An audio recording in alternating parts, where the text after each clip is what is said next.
کیا انسان نے نہیں دیکھا کہ ہم نے اس کو نطفے سے پیدا کیا، پھر وہ تڑاک پڑاک جھگڑنے لگا اور ہمارے بارے میں مثالیں بیان کرنے لگا اور اپنی پیدائش کو بھول گیا۔ کہنے لگا کہ جب ہڈیاں بوسیدہ ہو جائیں گی تو ان کو کون زندہ کرے گا؟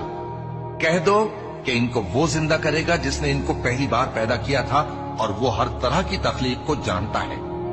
وہی جس نے تمہارے لیے سبز درخت سے آگ پیدا کی، پھر تم اس کی ٹہنیوں کو رگڑ کر ان سے آگ نکالتے ہو۔ بھلا جس نے آسمانوں اور زمین کو پیدا کیا، کیا وہ اس بات پر قادر نہیں کہ ان کو پھر ویسے ہی پیدا کر دے؟ کیوں نہیں؟ اور وہ تو سب کچھ پیدا کرنے والا، کامل علم والا ہے۔ اس کی شان یہ ہے کہ جب وہ کسی چیز کا ارادہ کرتا ہے تو اس سے فرما دیتا ہے کہ ہو جا، تو وہ ہو جاتی ہے۔ وہ ذات پاک ہے جس کے ہاتھ میں ہر چیز کی حکومت ہے، اور اسی کی طرف تم کو لوٹ کر جانا ہے۔